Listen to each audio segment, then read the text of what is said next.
Bueno, martxokoa ulertu behar da nola Frankok nahi zuen hau hartzea, eta esan dugun moduan 36an ez zuen lortu, eta ikusita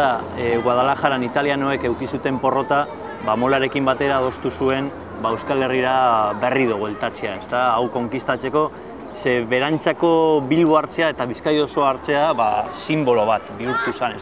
eta berak ezin zuen aguantatu horrelako baserritar batzuk bere ejertzito profesionalari aurre egitea, eta azken finean esan bere ejertzitoa bakarrik, baizik eta nazioarteko ejertzitoa zehorta artean zeuden, bai italianoak, alemanak eta danetatik moroak. Orduan ze pasau zen, hasi zuten, Durango partian eta horrela jotzen, eta ezinezkoa zen hori gelditzea. Ikusten zen argi eta garbi Errepublikaren aldetik ezin zela laguntza bidali Euskal Herrira.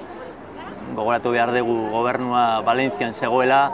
euren ustetan esan posible hegazkina bidaltzea Euskal Herrira, alperri zala, ze alemanak eta euren poderioa goian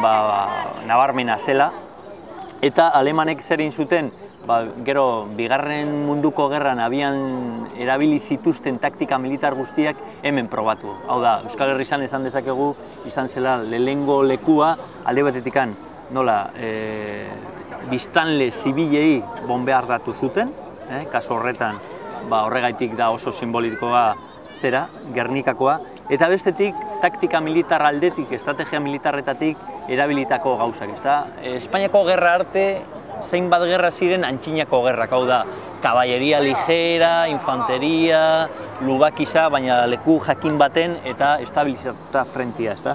Baina hemen erabili zituzten teknikak, hau da, infanteria erabiltziaz gain kainoiak, baina alkance askoko kainoiak, hau da, 15 kilometroko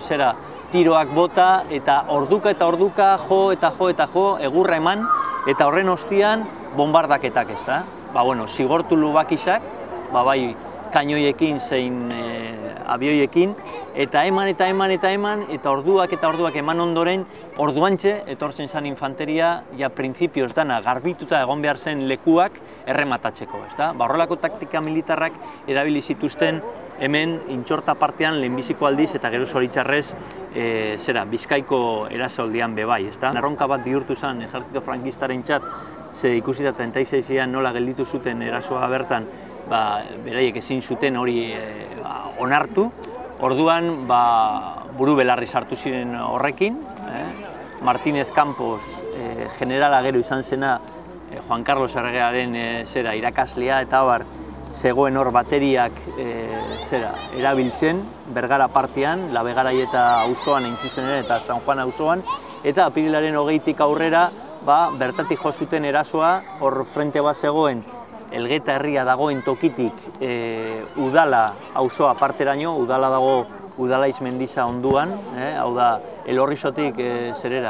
Arrasatera jotzen badezu, dagoen gaina hori da Udala. Orduan, parte horretatik zabaldu zuten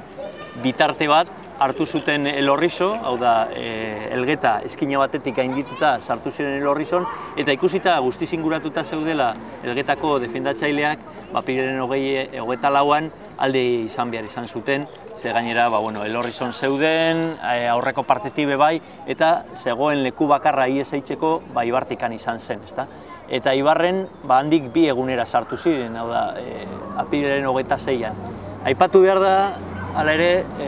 Ibarren italianoak sartu ziren abioiekin, bombardaketak egiten, eta hemen zeuden, Ibarren egon zen bataioi famatuena eta gehizenak sozialistan ziren, baina lurralde askotako sozialistak bebai hona etorri ziren partatzaileak izateko, bataion Amuategi izenekoa, Akilino Amuategi izan lehen aipatu dugun Ibartar sozialista bat, hori, 19. sozialista bat oso historikoa, eta italianoak etorri zirenean bombardaketak oso gogorrak izan ziren eta biktima jende lagun asko hil ziren hemen Ibarren, nazionalak sartu baino lehenago, eta bereziki apirilaren 24an.